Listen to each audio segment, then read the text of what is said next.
Romanos capítulo 11.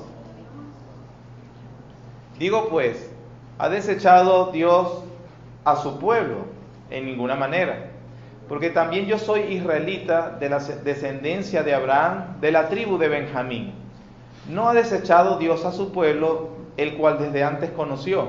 ¿O no sabéis qué dice Elías?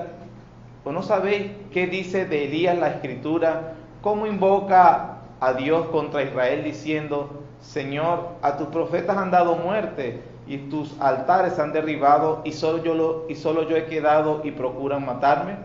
Pero ¿qué le dice la divina respuesta? Me he reservado 7,000 hombres que no han doblado la rodilla delante de Baal.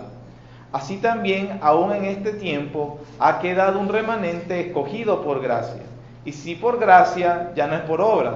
De otra manera, la gracia ya no es gracia. Y si por obras, ya no es gracia. De otra manera, la obra ya no es obra. ¿Qué pues? Lo que buscaba Israel no lo ha alcanzado, pero los escogidos sí lo han alcanzado, y los demás fueron endurecidos. Como está escrito, Dios les dio espíritu de estupor, ojos con que no vean y oídos con que no oigan, hasta el día de hoy. Y David dice, se ha vuelto su convite en trampa y en red, y en tropezadero y en retribución. Sean oscurecidos sus ojos para que no vean, y agóbiale la espalda para siempre. Digo pues, ¿han tropezado los de Israel para que cayesen? En ninguna manera. Pero por su transgresión vino la salvación a los gentiles para provocarles a celos.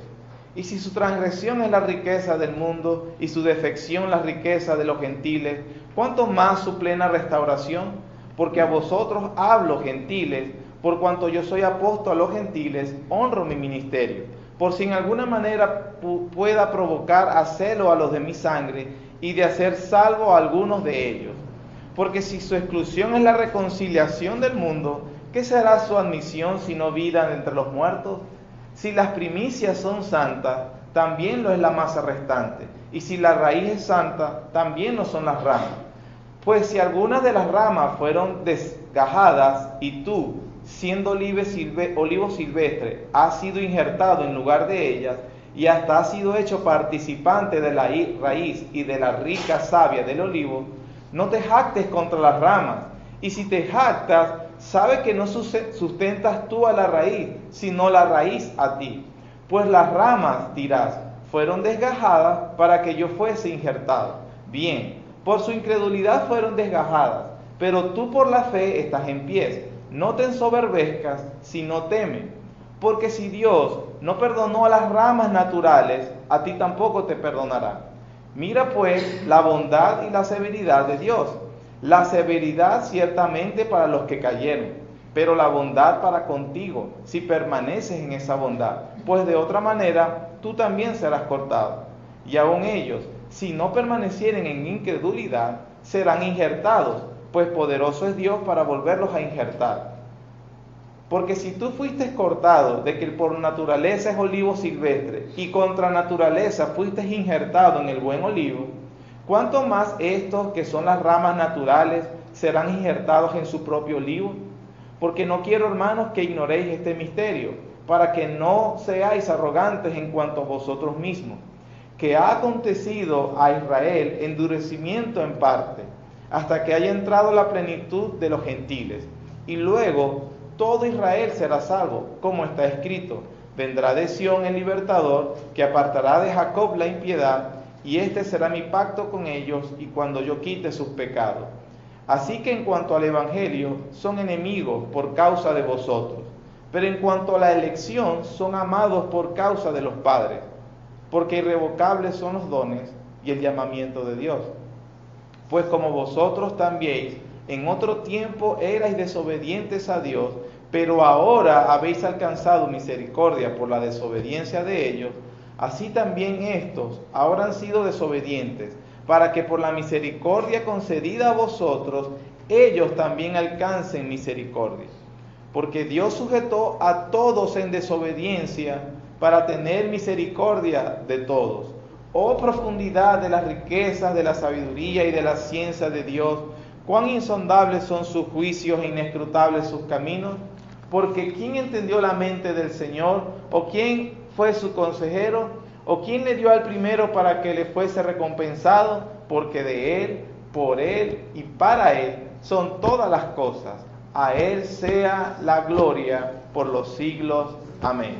Entonces, hermanos, hemos leído quizás uno de los capítulos, como les he dicho ya varias veces, entre el 9, 10 y 11, y sobre todo el capítulo 11 que acabamos de leer, muy controversial entre el pueblo evangélico por razón de lo que qué significa la interpretación de este capítulo.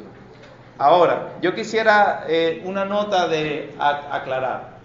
Cuando yo digo que es controversial y que de alguna manera es un poco difícil su interpretación, yo no estoy queriendo decir que la Biblia es difícil de interpretar, o que Dios fue confuso, o que no fue muy claro. La razón por la cual se hace difícil es por el pecado humano, que más bien tuerce y tergiversa lo que Dios dice. Y con respecto al capítulo 11 de Romanos, ha habido tanta interpretación de él y una interpretación más común que se ha establecido tanto en el consciente social del mundo evangélico, que no se admite cualquier otra interpretación. Entonces mi trabajo hoy es tratar de extraer de manera natural qué es lo que el apóstol Pablo está diciendo y cómo debemos comprender todo su argumento. Entonces yo les voy a pedir que, yo sé que todos los domingos ustedes se concentran muchísimo, prestan mucha atención, pero hoy también de manera especial. Porque como decía el título, será salvo todo Israel.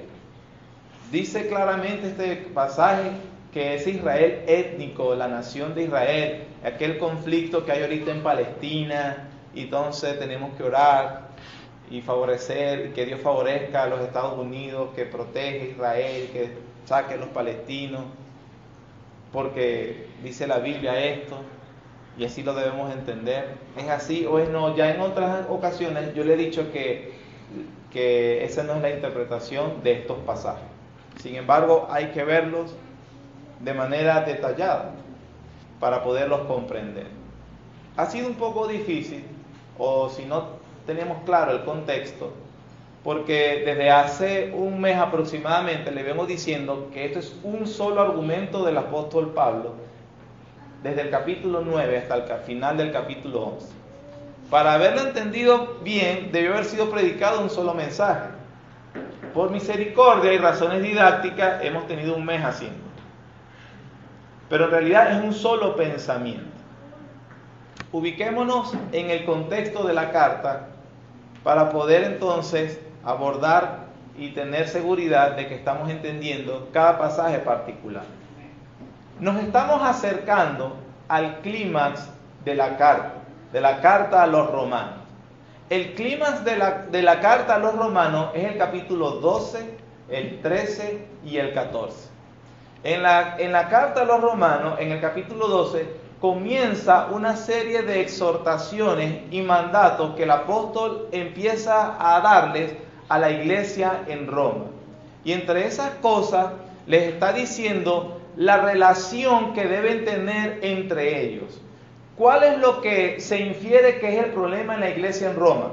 A pesar de que la iglesia está bien establecida, Pablo no los conoce personalmente.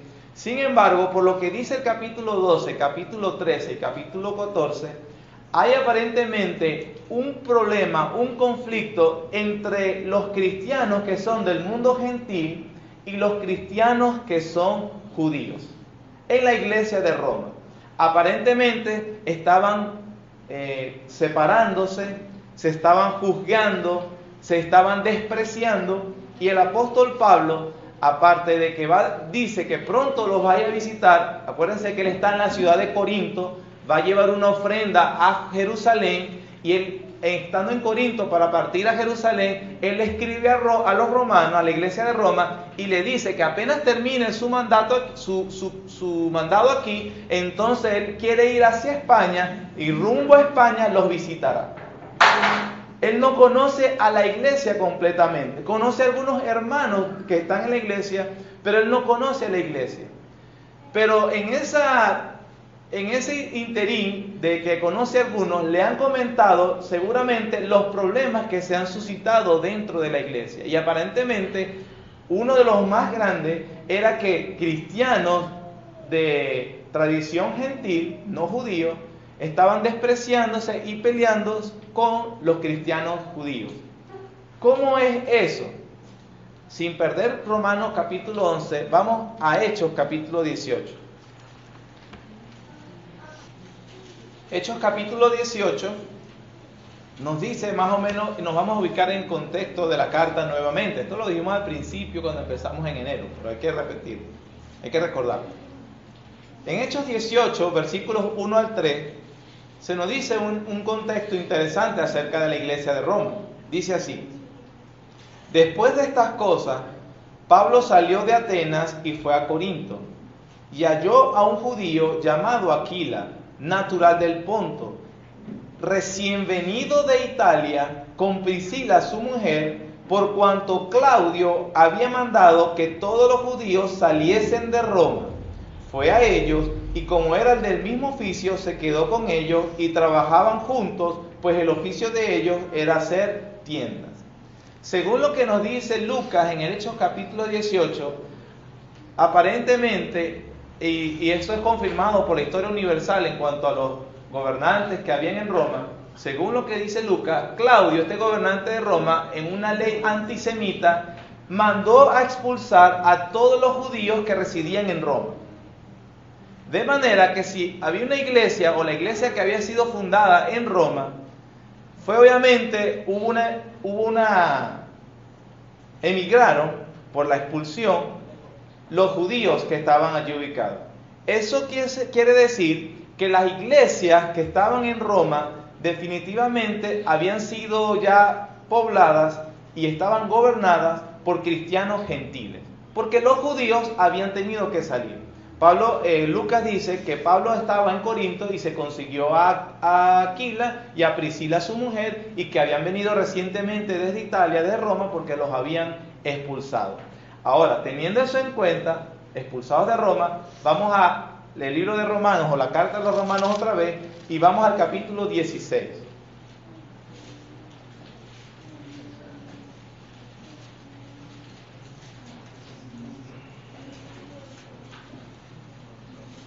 Romanos capítulo 16.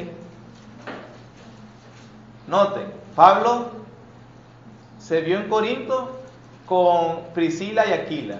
Ellos habían sido expulsados de Roma. Ahora miren la carta 10, el Romanos 16, versículo 3. Saludad ¿a quién? A Priscila y Aquila, mis colaboradores en Cristo Jesús, que expusieron su vida por mí, a los cuales no solo yo doy gracias, sino también todas las iglesias de... Saludad también a la iglesia de su casa. Saludad también a Epeneto, amado mío, que es el primer fruto de Acaya para Cristo. ¿Qué es lo que estoy tratando de construir y que tengamos presente?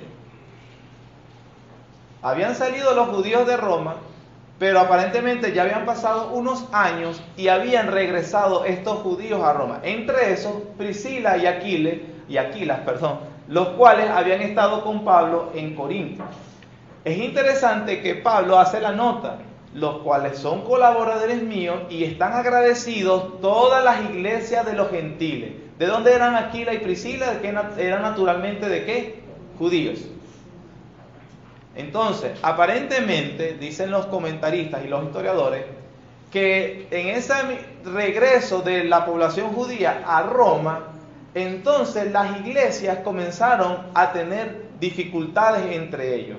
¿Por qué? Porque culturalmente, intelectualmente, de cuestiones de costumbre, los judíos tenían ciertas particularidades que los distinguen, y de alguna manera, cuando entraron a la iglesia, que básicamente se dirigía por gentiles, personas que no tenían la religión judía o personas que culturalmente no estaban educados como los judíos, entonces había un choque y una confrontación entre los hermanos. Y eso estaba produciendo que la iglesia se separara.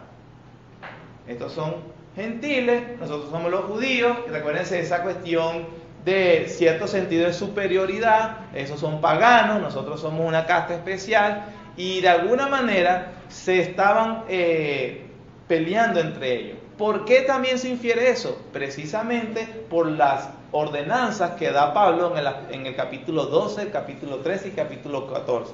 Por ejemplo, vamos a leer el capítulo 12 y versículo 3. Capítulo 12 de Romanos, versículo 3. Dice: digo pues, por la gracia que me es dada, a cada cual que está entre vosotros, que no tenga más alto concepto de sí que el que debe tener, sino que piense de sí con cordura, conforme a la medida de fe que Dios repartió a cada uno. ¿A quién se refiere el apóstol Pablo que dijo? Entonces, digo pues, a cada cual que está entre vosotros. ¿Quiénes serán ese cada cual? Está hablándose a los cristianos judíos y está hablándole a los cristianos gentiles. A cada cual que está entre ustedes, cristianos y gentiles, no tengan más conceptos de sí de los que deben tener. ¿Por qué? Porque se estaban separando, peleando, criticando, cuestionando. No mostraban el amor cristiano. Vamos al capítulo 14 también, que es otra referencia a las ordenanzas del apóstol Pablo. Pablo dice en el versículo 1: recibid al débil en la fe, pero no para contender sobre opiniones, porque uno cree que se ha de comer de todo. Eso es un gentil. Otro, porque uno cree que se ha de comer de todo. Eso es un gentil. Otro, que es débil, come legumbre, que es un judío. Parece que ellos no comían marrano y algunas cosas de carnes rojas tampoco. Eran unas leyes dietéticas que tenían. Versículo 3. El que come no menosprecia al que no come, y el que no come no juzgue al que come, porque Dios le ha recibido. Entonces, de allí vemos, es más profundo de lo que estoy diciendo. Entonces, estoy tratándolo generalmente, y eso después lo vamos a estudiar cuando lleguemos a esos capítulos mejor. Pero Pablo les está diciendo: no tengan mayor concepto de sí el uno contra el otro, no se separen, no se cuestionen, ámense como Cristo nos ha amado. Para Pablo decir todas estas ordenanzas y llegar al capítulo 14 y decir: no desprecies al que come, no desprecies ni juzgues al que no come, tienen culturas diferentes, pero Cristo, Dios, nos aceptó igualmente a través de la fe. Pablo ha tardado 11 capítulos hablando del Evangelio para darles esas ordenanzas. ¿Va conmigo? Es por eso que el clímax de la carta es el capítulo 12, 13 y 14, donde él le da la serie de exhortaciones. Y para hacer esas exhortaciones, él empezó el capítulo 1 diciendo: los gentiles eran personas que merecían la ira de Dios. Y se pone a explicar eso. Y cuando de repente usted ve a la audiencia judía, excelente, que así es. Entonces Pablo en el capítulo 2 dice: ¿y tú por qué señalas? Tú también has violado la ley de Dios. Entonces le dice: están peleándose entre, seguro Aquila y Priscila le dieron ese tipo de reporte. Porque aparentemente una de las iglesias estaba en la casa de Aquila y Priscila. Él dice: saluden a la iglesia que está en su casa. Y Aquila, ¿cómo va la cosa en la obra del Señor? Bueno, ahorita hay un problema entre judíos y gentiles. Entonces él dice: bueno, los gentiles son y merecen la ira de Dios. Que bien irán los judíos. A los judíos tú también, capítulo 2. Y capítulo 3 dice: todos son pecadores, no hay justo ni a uno. Entonces está diciendo: ni los gentiles tienen un favor especial delante de Dios, y los judíos tampoco. Le da una nota ahí del Evangelio en el capítulo 3, 21. En el capítulo 4, para reforzar su argumento, habla acerca de Abraham y que él fue recibido por la fe, y de David. En el capítulo 5 dice que tenemos paz para con Dios, no por nuestras razones culturales, tradicionales, religiosas, ni por algún mérito humano, sino que la paz es por Dios allí. Si les quedaba alguna duda, en el capítulo 5 dice: tanto gentiles y judíos vienen todos de Adán, y en Adán todos pecaron. ¿Ven el argumento? Ese es más o menos el argumento general del apóstol Pablo. En el capítulo 6 dice: aquellos que han creído el Evangelio y han sido aceptados por Dios por medio de la fe, son santificados, capítulo 6. Y comienza a explicarles de que ellos han perdido el poder del pecado la esclavitud hacia el pecado ha venido menguando precisamente por haber creído el Evangelio. El capítulo 7 habla del trabajo de la ley y de cómo esa guerra espiritual no es entre hermanos judíos y gentiles, es entre tú y tu pecado.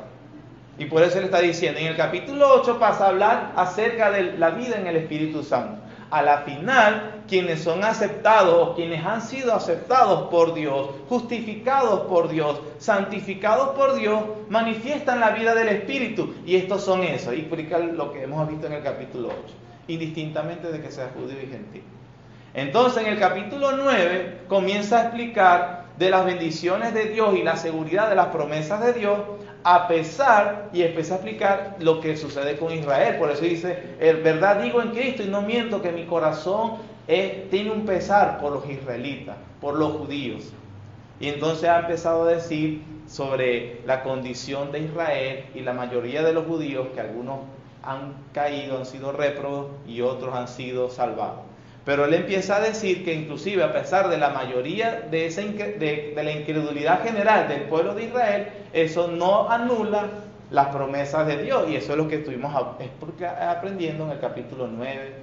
En el capítulo 10, Pablo entonces dice que a pesar de esa elección y reprobación, él matiza esa verdad importante diciendo que así los judíos también pueden venir a Dios a través de la fe. Y que no es una cosa escondida. No digas que está muy alto, no digas que es muy profundo. Tú lo has sabido siempre a través de Cristo Jesús. Si tú escuchas el mensaje y cuando lo invoques serás salvo. Como los gentiles también lo hicieron. Y él dice, no escuchó esto Israel. No, siempre lo he escuchado, pero siempre ha rechazado. Entonces en el capítulo 10 se ha estado como diciendo, la balanza se inclinó a hablar de la reprobación de Israel. Que ellos tenían tremendos privilegios y que los desperdiciaron. Es por eso que el capítulo 11, como acabamos de leer, Pablo entonces matiza de haber dicho, ellos han perdido los privilegios que Dios le ha dado, entonces parece que el gentil sí, porque son unos desagradecidos. Entonces él empieza, pero no te ensoberbezcas sobremanera. Porque tú, ¿y cómo viniste tú? Pues por la fe también. Me voy explicando, hermano. Allí es donde tenemos que entender, antes de concentrar la discusión solamente el capítulo 9, 10 y 11, es ver el tema general de la carta. Pablo quiere decirle que, hermanos, ruego por las misericordias de Dios, capítulo 12, versículo 1, que presentéis vuestros cuerpos en sacrificio santo, vivo, santo, agradable a Dios, que es vuestro culto racional. No os conforméis a este siglo, sino transformaos por medio de la renovación de vuestro entendimiento, para que comprobéis cuál es la buena voluntad de Dios, agradable y perfecta. Él le dice, no se comporten como si fueran unos incrédulos, compórtense como personas dignas del llamamiento que Dios les ha dado, sean judíos o sean gentiles. Está yendo al clímax de la carta. Pero vamos, entonces entendamos, teniendo el contexto general, es que entonces vamos a entender el capítulo 11. Como vemos, el capítulo 10, cuando termina el apóstol, él dice, ¿no ha escuchado esto Israel? Acerca de que la fe es por el oír las palabras de Dios. Es sencillo, no simple ser salvo. Debes creerlo de corazón, debes invocar el nombre del Señor Jesús a través de la fe. ¿No sabe esto Israel? Capítulo 10, versículo 19, Pablo lo dice. También digo, ¿no ha conocido esto Israel? Primeramente Moisés dice, yo os provocaré a celos con un pueblo que no es pueblo, con pueblo insensato os provocaré a ira. E Isaías dice resueltamente, fui hallado de los que no me buscaban, me manifesté a los que no preguntaban por mí. Pero acerca de Israel dice, todo el día extendí mis manos a un pueblo rebelde y contradictor. Capítulo 11, digo pues, ¿ha desechado Dios a su pueblo? Pablo niega, en ninguna manera, porque también yo soy israelita de la descendencia de Abraham, de la tribu de Benjamín. A pesar de esa reprobación, entonces Pablo comienza a matizar. Entonces Dios, que eligió y que le dio bendiciones al pueblo de Israel y que le hizo promesa, lo desechó entonces completamente, porque ella completamente, históricamente, ella misma ha rechazado a Dios. Esa nación ha rechazado a Dios. Y Pablo dice, no. Y yo soy una prueba tangible de eso. Yo soy israelita. y yo he conocido el Evangelio.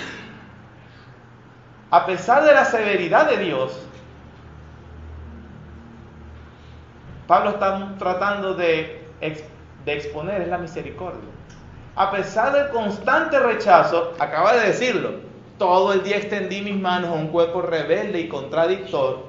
Entonces, por eso Dios lo desechó para siempre. No, yo no quiero decir eso, dice Pablo, porque, mire, yo soy israelita, es decir, el Evangelio también me alcanzó a mí, de la tribu de Benjamín, hebreo de hebreos.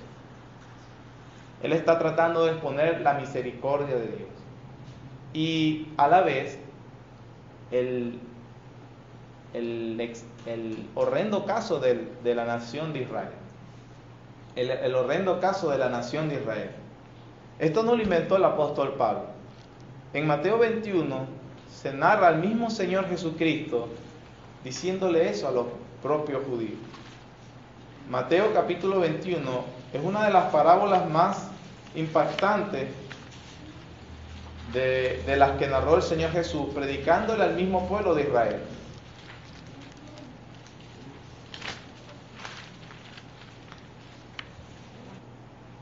Versículo 33 del capítulo 21 de Mateo, el Señor Jesús le habla y le dice: oíd otra parábola.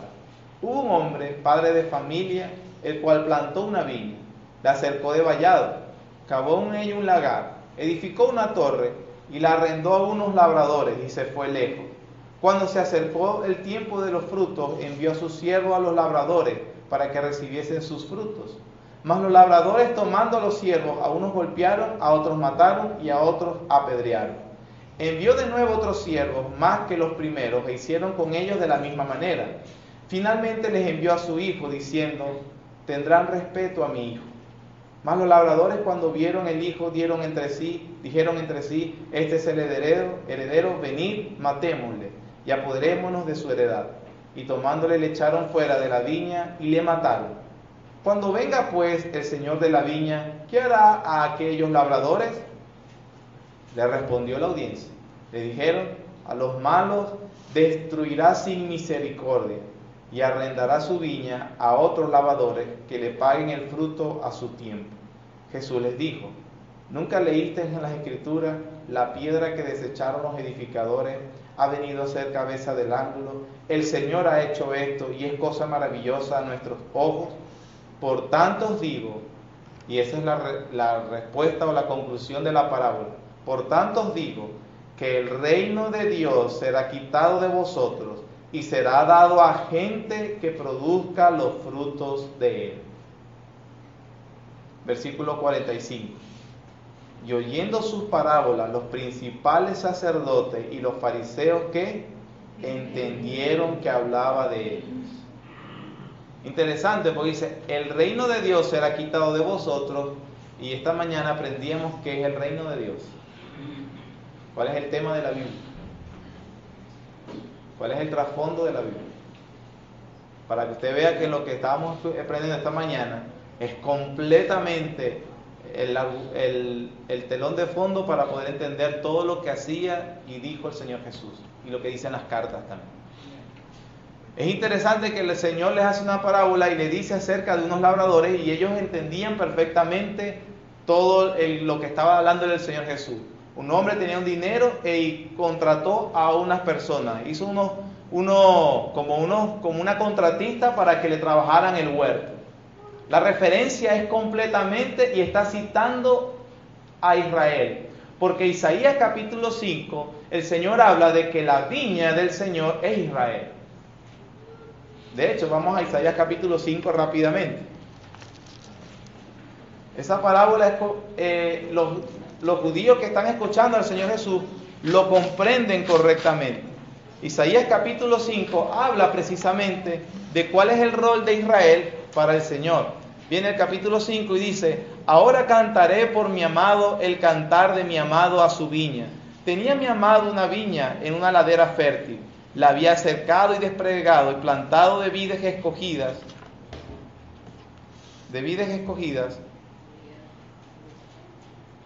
Había edificado en medio de ella una torre y hecho también en ella un lagar, y esperaba que diese uvas, y dio uvas silvestres.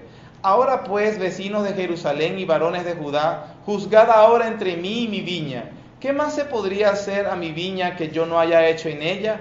¿Cómo esperando yo que diese uvas ha dado uvas silvestres? ¿O mostraré pues ahora lo que haré yo a mi viña? Le quitaré su vallado y será consumida. Aportillaré su cerca y será hollada. Haré que quede desierta. No será podada ni cavada y crecerán el cardo, los espinos y aún las nubes mandaré que no derramen lluvia sobre ella. Ciertamente la viña de Jehová de los ejércitos es la casa de Israel, y los hombres de Judá planta deliciosa suya. Esperaba juicio y aquí vileza, justicia y aquí clamor. Ahora cuando el Señor les dice, ¿se oye bien? Cuando el Señor les dice, les voy a dar una parábola, había una viña, inmediatamente ellos entendieron que está hablando de nosotros. Y después toda la historia, les mandó unos trabajadores y ellos no lo aceptaron. Luego le dice, ¿qué hará el dueño de la viña? Pero a pesar de que entendían, el Señor les tiró como una carnada y la mordieron, cayeron completitos. Ellos mismos sentenciaron su juicio. Fue como cuando Natán le hizo a David. Había un hombre que tenía una oveja, pero tenía muchas ovejas, pero un vecino tenía una sola cual amaba y cuidaba. Y después le vino un amigo a este hombre rico, pero no quiso matar ninguna de sus ovejas, sino que mató la única del vecino. ¿Qué crees tú que podríamos hacer? Y David mordió duro. Se indignó David de esa injusticia y díganle qué tal. Y después, ese eres tú, David. Ese eres tú. Entonces, para la audiencia del Señor eran hombres muy morales, hombres que se ufanaban de su justicia propia, de su elección, de personas que se creían justas, maestros de Israel. Y el Señor les empieza a decir lo de los labradores malvados y después les pregunta, ¿qué debería hacer el dueño de la viña cuando le mataron hasta su propio hijo? Y mordieron. A los malos vendrá y destruirá. Digo, así sea. Y después les concluye, el reino de Dios será quitado de vosotros y se le dará dado a gente que produzca los frutos de él. Mire lo que en la misma parábola en Lucas, capítulo 20, como lo que agrega Lucas.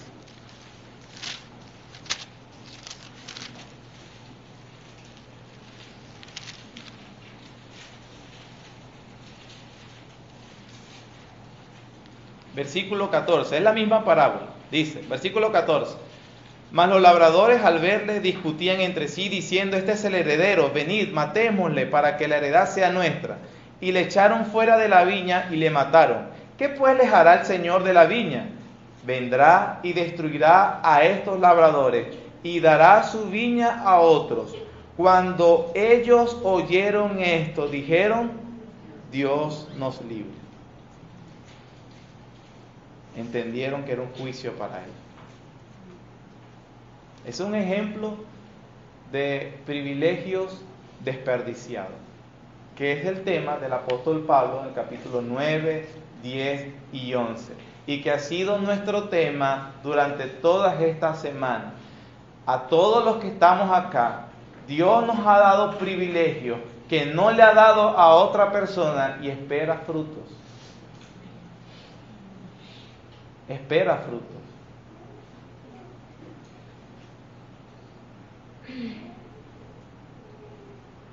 Y si no los das, ve cómo actúa el Señor. Ve cómo actúa el Señor.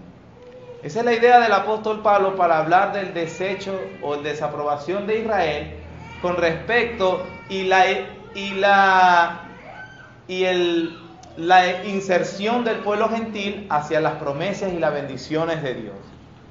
Pablo dice, sin embargo, a pesar de su juicio severo, Dios no ha desechado a su pueblo, porque yo mismo soy israelita, o sea, yo soy prueba viviente de que el evangelio se ha predicado a los judíos y que yo he creído también en él. Priscila y Aquila también son ejemplos de eso. Entonces, también Dios ha bendecido. Para confirmar su argumento, Pablo recuerda el episodio de Elías, que del versículo 2 hasta el versículo 5. Dice, ¿no ven lo que dice Elías acerca de la Escritura? ¿Y qué está diciendo el apóstol Pablo? En los tiempos de Elías, la nación en general era totalmente apóstata. Y Elías está escondido y el Señor le dice a Elías, 1 Reyes 19, Elías, ¿qué haces aquí? Que la nación ha matado a todos los profetas, solamente yo he quedado y aún a mí procuran matarme. Entonces, ¿qué le dice la divina respuesta? Elías, yo me he reservado un remanente, el cual no ha doblado la rodilla ante Baal. Entonces, Pablo toma ese ejemplo bien conocido por los judíos y en el versículo 5 hace la conclusión del capítulo 11. Así también, aún en este tiempo, ha quedado un remanente escogido por gracia. Del pueblo de Israel, étnico, esa nación judía, dice Pablo, hay también un remanente escogido, ¿por qué? Por gracia. Y el ejemplo que tira el mejor es, desde Elías siempre ha sido así. No hay ninguna promesa que diga que todo el Israel étnico nacional debe ser salvo. Pablo está explicando más bien que hay un remanente escogido por gracia. Y si es por gracia, ya no es por obras. De otra manera, la gracia ya no es gracia. Y si fuera por obra, entonces ya no es por gracia. Entonces la obra ya no es obra. Ese es el punto del apóstol Pablo. Dios ha otorgado su salvación a gentiles como a judíos por misericordia y porque ha elegido misericordiosamente. En la primera parte, Él nos dice eso.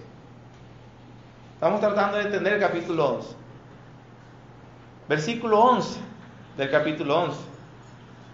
Digo pues, ¿ha tropezado los de Israel para que cayesen? En ninguna manera. Pero su transgresión vino la salvación a los gentiles para provocarles a celos. Y si su transgresión es la riqueza del mundo y su defección la riqueza de los gentiles, ¿cuánto más su plena restauración? Porque a vosotros hablo, gentiles, por cuanto yo soy apóstol a los gentiles, honro mi ministerio, por si en alguna manera pueda provocar a celo a los de mi sangre y hacer salvo a algunos de ellos. Nuevamente, remanente. Pablo dice que en el plan eterno de Dios, la reprobación de Israel o el rechazo general de Israel no quebró ni cuestionó el plan de Dios. Más bien, ha funcionado para el cumplimiento de su plan, que Dios quería salvar a un pueblo de judíos y de gentiles. Y el medio que utilizó el Dios soberano fue que los judíos rechacen a su Mesías. Y él dice, en ese rechazo, a la vez, ellos hicieron posible que los gentiles sean salvos. Los gentiles es el remanente gentil, porque no todos los gentiles son salvos, estamos claros, ¿no? Pero después dice, pero en el plan de Dios, esa conversión de gentiles también ha funcionado para provocar celo a algunos de ellos. ¿Y para qué les provoca el celo? Para que algunos de ellos también sean salvos. Entonces Pablo por eso termina, oh profundidad de la riqueza de Dios. Va conmigo en el punto. Que Dios siempre ha tenido un remanente y Él los ha salvado en ese momento a través de lo que para los hombres, a la vista de los ojos de los hombres, pudiera ser se echó a perder la cosa, un saboteo o un incumplimiento. Y Pablo dice, no se preocupen, todo esto es parte del plan de Dios. Es parte de lo que Dios ha decretado. Es parte del cumplimiento de su poder y lo que Él ha dicho. Es por eso que en vista de las controversias que tenían entre ellos, Pablo les dice, no deben pelearse porque Dios, tanto al uno, la desobediencia de los unos ha servido para salvar a otros, y la desobediencia de esos otros y la obediencia de esos otros ha servido para salvar a estos. Ustedes son parte del plan de Dios, no se desprecien. Por eso hace el relato del olivo silvestre y las ramas naturales. Pero me dirás, las ramas naturales fueron desgajadas para que yo fuese injertado. Ese sentido de superioridad que tenían los gentiles en Roma contra los judíos. Y Pablo dice, fueron desgajados por su incredulidad, pero tú por la fe estás en pie. No te ensoberbezcas contra ellos, sino que temes. Porque si tú no permaneces en la fe, no hay mérito, Dios no te va a perdonar a ti tampoco. Te va a desgajar. Y también Dios, si ellos no permanecen en incredulidad, Dios los va a injertar. Sabe pues que no sustentas tú a la raíz, sino la raíz a ti. Y poderoso es Dios para salvar a todos así. Entonces, no había motivo para creerse los unos superiores a los otros. Ese es el punto. Ese es el punto inclusive en el resto de las Escrituras. 1 Corintios capítulo 1.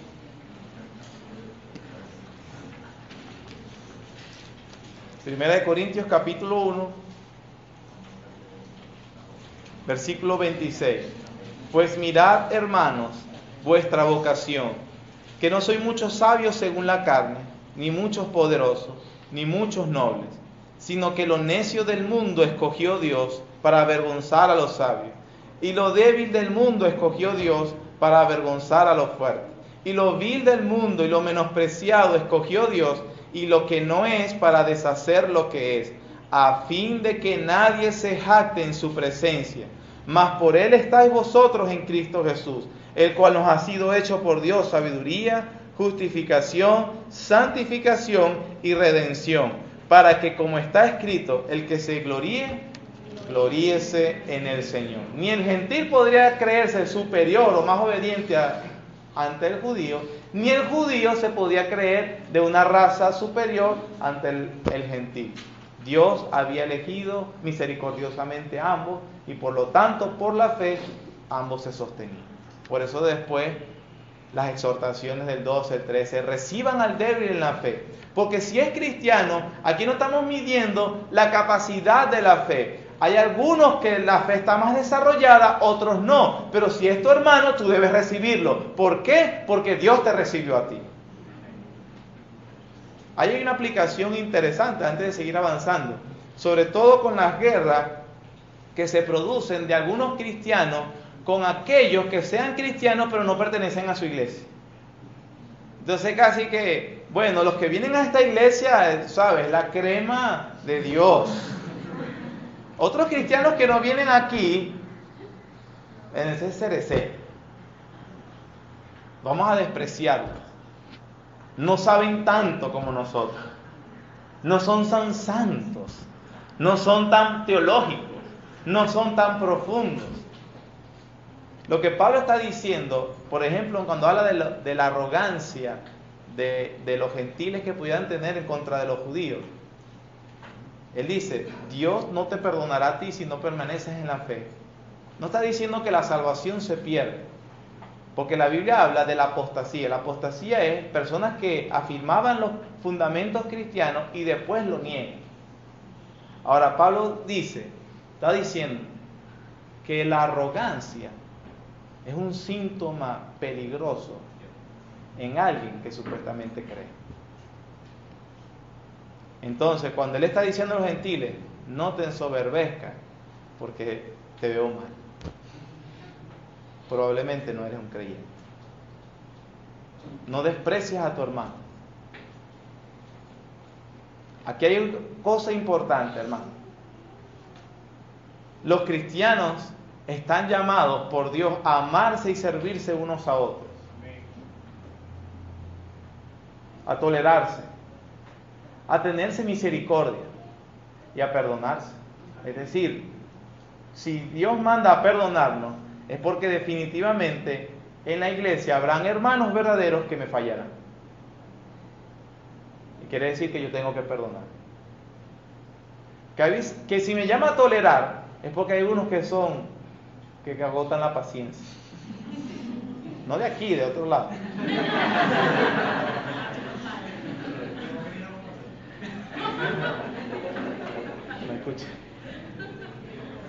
Pero lo que quiero decir es que tu verdadero cristianismo se ve evidente en ese amor práctico que muestras hacia los cristianos, hacia tu hermano en la fe. Y cuando digo hermano en la fe, no digo los miembros de IBRB, digo a todos los hermanos en la fe. Digo hermanos en la fe porque a pesar de que alguna persona no sostenga una denominación, si tú ves las marcas de la gracia en esa persona, es tu hermano y estás unido a él por la fe. Por lo tanto, debes tener misericordia y amor práctico. No nos podemos creer mejores que nadie. Eso es evidencia de no ser cristiano. Ahora, si ves a alguien que se dice cristiano, pero en realidad su comportamiento no es de creyente, y dice la Biblia, ni comas con él. Sepárate de él. Señálalo, excomúlguenlo. No se junten con él. 6 cosas aborrece Jehová, y aún 7 abomina su alma. Dice la Biblia, el que causa rencilla entre hermanos. Hay personas que no les gusta que los hermanos se junten. Eso a veces eso es más característico de una secta. ¿Por qué tú estás hablando con él? No hables tanto con él. Debemos tener cuidado. Porque muchas personas creen que por la pureza doctrinal tienen el poder de hacer y la autoridad de hacer eso. La Biblia no lo da. Más bien la pureza doctrinal produce la unión entre cristianos. Porque eso es lo que Pablo está diciendo. Lea el capítulo 12, 13 y 14 para que se dé cuenta. Entonces, por eso Pablo está diciendo allí. El tiempo se ha ido y termino con la última parte, que ya teniendo el contexto claro acerca de ese remanente y de esa misericordia de Dios, tanto ese remanente judío, ese remanente gentil, entonces tenemos el contexto para irnos a la parte más difícil de la carta, de este pasaje, el versículo 25.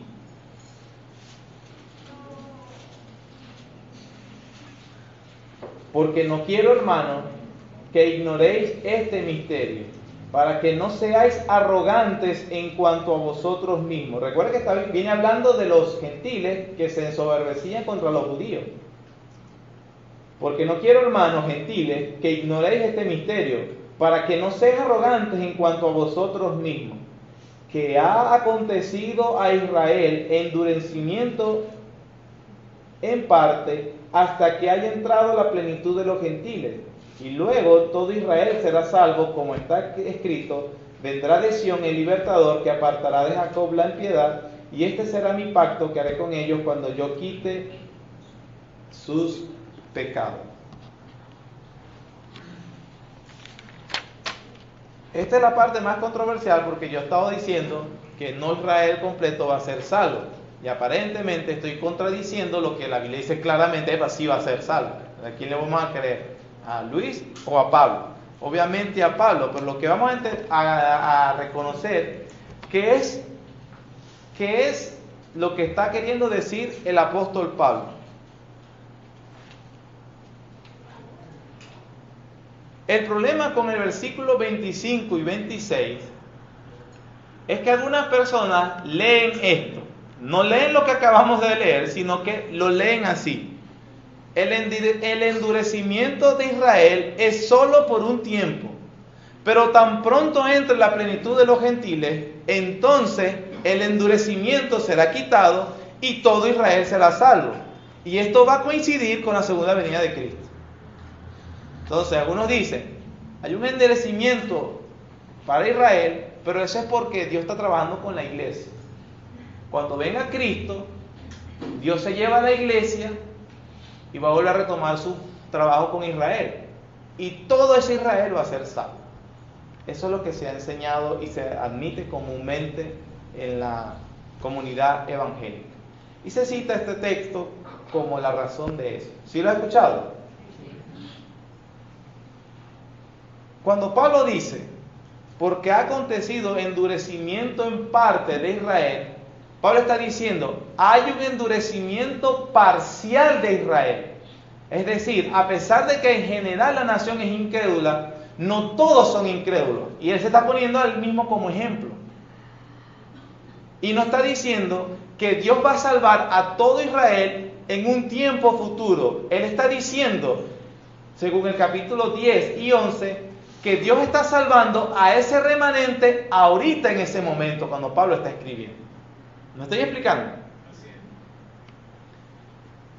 Ahora ha acontecido, ahora yo estoy predicando para ver si provoco a celos los de mi nación, para hacer salvo a algunos de ellos. Ese endurecimiento de Israel es parcial. Por lo tanto, los gentiles que estaban viendo el regreso de la comunidad cristiana judía, ellos le dicen, no los desprecien, porque si Dios, a pesar del endurecimiento que han tenido generalmente, Dios ha prometido salvar un remanente. Y si ese remanente está llegando a ustedes, gentiles, acéptenlo en la iglesia.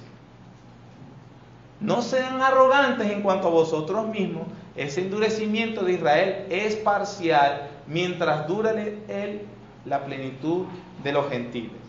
Le explico dos palabras de este texto que confunden y con esto terminamos. Por lo general, se cree, en el versículo 25, la última parte dice, ha acontecido Israel endurecimiento en parte hasta que haya entrado la plenitud de los gentiles y luego todo Israel será salvo. Entendiendo la palabra hasta. Como la gente dice, bueno, es que ahí dice claramente, ese endurecimiento es hasta que entre la plenitud de los gentiles y luego, es decir, una cosa, entra el último gentil, luego todo Israel será salvo. La traducción Reina Valera es la que no favorece al entendimiento de este pasaje. Según los entendidos, no me voy a poner técnico para no ser más pesado, pero esa palabra, ese conector que Reina Valera traduce hasta, es usado 205 veces más en el Nuevo Testamento y nunca significa un paso para que llegue al otro, sino que la traducción es de la misma manera, asimismo también será. Y que la traducción de una palabra, ese conector, de hablar de paso uno, después otro paso, hay otras palabras en griego que especifican esa traducción.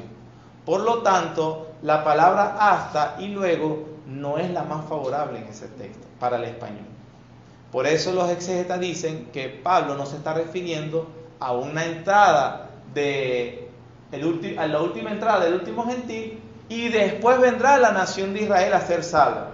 No, se está diciendo más bien que está hablando de algo que permanece en el tiempo. Lo explico con otro versículo. 1 Corintios capítulo 11. 1 Corintios capítulo 11, versículo 26, dice así: así pues, todas las veces que comiereis este pan y bebiereis esta copa, la muerte del Señor anunciáis hasta que Él venga. Él hasta ahí nos está diciendo que nosotros vamos a comer la cena en una parte y cuando Él venga haremos otra cosa. Él está diciendo, ese acto de la cena del Señor, y lo están anunciando, siempre lo van a anunciar hasta que Él venga. Es una acción que estarán haciendo siempre hasta que Él venga. ¿Me estoy explicando? Pablo dice, el endurecimiento parcial de Israel es hasta que el último gentil entre. Es decir, los judíos elegidos serán salvos mientras los gentiles sigan siendo salvos. Es lo que está diciendo. ¿Me estoy explicando? Él luego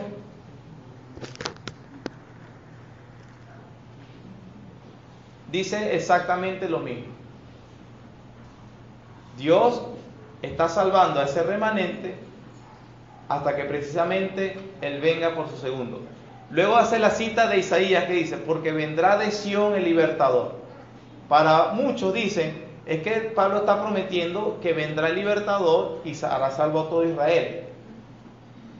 Pablo cita a Isaías y él está haciendo referencia a la primera venida de Cristo, no a su segunda venida de Cristo. Él dice, vendrá de Sión el libertador de su pueblo. No dice vendrá a Sión, vendrá de Sión, porque Cristo iba a venir de los judíos. Y por eso tenemos que entenderlo. Se habla en futuro porque es futuro para el profeta Isaías, pero no para Pablo. Ya la venida de Cristo había acontecido. Y por eso, todos serán salvos hasta que entren los gentiles. Mientras tanto, entrará también los que elegidos del remanente de Israel, porque está escrito, vendrá de Sión el libertador que apartará la impiedad de Jacob. De manera que Pablo en ese capítulo está diciendo, la salvación de Dios enteramente, va a venir, todo Israel será salvo, dice. Pero ¿a qué se refiere a este punto, a ese todo Israel? A ese remanente elegido que él ha estado tratando por los últimos capítulos 10 y 11. ¿Me estoy explicando, hermano? Porque es muy importante eso. Por eso esos versículos deben interpretarse a la luz, de esa manera. Por eso es que después Pablo dice, oh profundidad de las riquezas y de la ciencia de Dios. ¿Quién iba a entender o quién le iba a enseñar al Señor que a través del endurecimiento de uno, estos serían salvos? A través de la obediencia de estos, aquellos también serían salvos. A la final Dios hace todo eso para su propia gloria. Oh profundidad de las riquezas y de la sabiduría de Dios. Por eso él alaba a Dios, porque unos acontecimientos que para el hombre de alguna manera le parecen contradictorios y fracasos, para Dios es totalmente el cumplimiento de su plan. Terminamos aplicando esto, porque quería explicar, por eso se vuelve controversial, lo más importante es aplicar. En primer lugar, entendiendo la misericordia de Dios, su sabiduría, los medios que ha utilizado para que nosotros llegáramos al Evangelio. Dios ha hecho todo eso y usó la nación de Israel hasta su incredulidad para salvarnos desde nuestra oscuridad. Y ha utilizado lo que ha utilizado en nosotros para salvar a algunos de Israel. Todo es para la gloria de Dios. En segundo lugar, el haber creído en el Evangelio no tiene como propósito, ni nunca puede tener, que tú te vuelvas arrogante. Que tú te vuelvas arrogante contra nadie. Porque a la final es por fe que estamos en pie. Y en tercer lugar sobre todo, es que debe ser temeroso. Porque Dios dice, Pablo dice, si Dios no perdonó a las ramas naturales, en medio de tantos privilegios, y ellos simplemente no dieron el fruto que debían dar, y Dios los desgajó, a ti también te desgarra. Por eso la Biblia dice que nosotros debemos servir al Señor con temor y con temblor. Es decir, a pesar de la gran doctrina de la soberanía y de la seguridad que nos da la elección, nosotros no podemos simplemente vivir la vida de manera pasiva, despreocupada. Ya yo hice lo que tenía que hacer. No es necesario cuidar mi fe. No importa en qué pecado me estoy involucrando. No importa qué actitud estoy teniendo últimamente. Porque esa arrogancia de despreciar a otros y la arrogancia de despreciar la santidad es un síntoma peligroso de que precisamente o probablemente no estás en la fe. Por eso Pablo dice, teme a Dios, teme en tu vida cristiana, teme en tu vida hermano, porque Dios es muy bondadoso y así lo ha demostrado Pablo, pero también es muy severo. Mira pues la bondad de Dios, pero mira también su severidad. El justo. Los judíos cuando oyeron al Señor Jesús diciendo su parábola, dijeron, Dios nos libre. No los libró. Les quitó el reino. Dios ha encomendado que su iglesia ahora sea ese reino. Pero será quitado de ti si no das los frutos. Si no das los frutos. Padre, gracias te damos de verdad por este día. Te damos gracias por tu misericordia y tu bondad. Te damos gracias, Señor, porque a través de tu palabra y de Pablo nos explica, Señor, lo que planeaste en tu consejo eterno, Señor. Y cómo has orquestado todas las circunstancias de la historia de la humanidad, inclusive del mismo propio pueblo de Israel, para, Señor, traer bendición, tanto a nosotros, a aquellos que no somos de este pueblo, y también para salvar a ese remanente de judíos, Señor, que tú en su misericordia has designado. Pero permítenos, Señor, que el Evangelio realmente se evidencie en la humildad y en la piedad que Él produce y que tú has prometido producir. Y que quites de nosotros, Señor, esa arrogancia o soberbia que definitivamente es un síntoma peligroso de que no hemos aceptado el Evangelio. Permítenos también, Señor, a ser obedientes y tener una vida que realmente expresa y evidencia tu salvación. Y como dice tu propia palabra, eso se ve en el trato de unos a otros, Señor. Ayúdanos, por favor, a que podamos renovar el entendimiento de nuestra mente y podamos vivir dignos de la vocación en que hemos sido llamados y no de otra manera. Gracias, Señor, por su misericordia, por su verdad, por su perdón, por la salvación y porque nos persevera. En el nombre de Jesús. Amén.